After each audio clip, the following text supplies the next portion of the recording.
Hey guys! So today we are going to be making some yummy autumn treats. Now I love pumpkin spice, so these two recipes are inspired by pumpkin spice, and you can make them both in the microwave.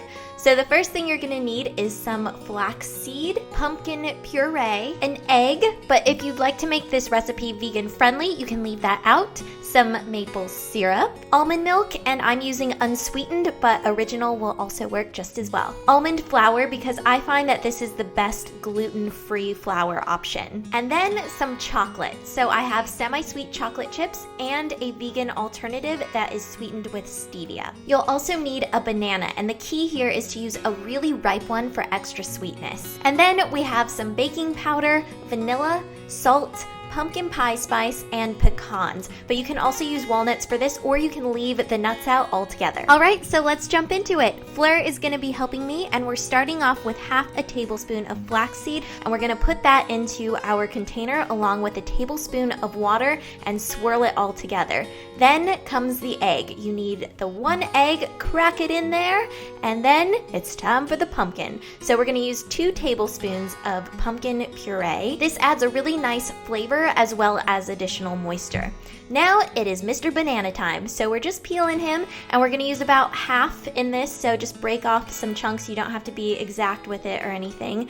And then maple syrup. So this is gonna be our sweetener, and you want 2 tablespoons of this. So the banana and maple syrup make this nice and sweet. Then we're going to take a tablespoon of the almond milk and pour that in, as well as a 1/4 teaspoon of vanilla. Moving into the dry ingredients, I'm going to be taking a 1/4 cup of almond flour plus a little bit extra, and adding that in, followed by a 1/4 teaspoon of baking powder. We're also going to be using about a 1/4 teaspoon of pumpkin pie spice. But if you're like me and Fleur, you can add in a little bit more because this stuff tastes real good. From here, you just need a pinch of salt, so not that much, just a little bit, and a ramekin or a microwave-safe mug. Now, I'm using butter to grease my ramekin, but you can also use oil for this as well. Now it's time to blend it all together, and I'm using my NutriBullet for this, but you can also do this by hand. Just be aware that the bananas may pose a problem for you when you try to break them down. So that's why I'd recommend blending it so you're left with a nice smooth batter. For the chocolate chips, you can either use the semi-sweet regular ones or the vegan option, and you're just gonna take a small handful, dump those in, and feel free to add extra if you are a chocolate lover, and you just wanna mix it all together so then you can pour it into your ramekin or mug. And last, you're just gonna top it all off with some pecans, but if you don't want nuts, then you can totally skip this step.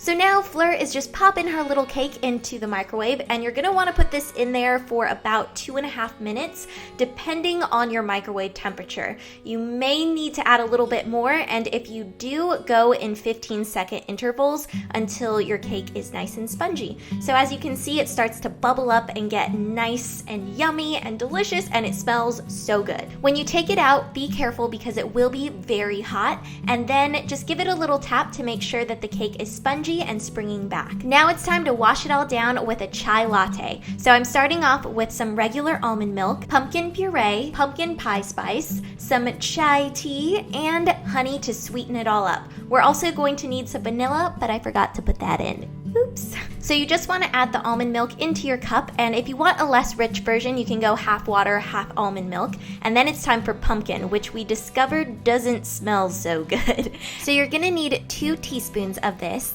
and then you're going to use about a 1/4 teaspoon of pumpkin pie spice, then throw in a dash of vanilla and stir it all up. So we're gonna put this in the microwave for just over 2 minutes. And again, depending on your microwave, you may need more or less time. But either way, you wanna keep an eye on this because it can boil over and then milk gets everywhere and it's not fun. So just watch out for that. So then you wanna take your tea out of the bag and let that steep for about 5 to 7 minutes. And then the last thing we're gonna add in after taking out the tea bag is some honey. So this is gonna sweeten everything up. This is totally up to your sweetness preferences though. And then just mix it all together. And this is totally optional right here. I like putting it in my NutriBullet and blending it all together so it gets nice and frothy, just like if you were to go to a cafe and they were to make you a chai latte. So you can see that it gets nice and foamy, and it's just, it makes everything taste better in my opinion. And then on the top, I like to add a little bit more pumpkin pie spice. So that is pretty much it, and I hope you guys enjoyed these recipes. Be sure to tweet me a photo if you try any of them yourself, and a huge thank you to Fleur for helping me. She is the best, and yeah, I love you guys, and I'll see you later. Bye!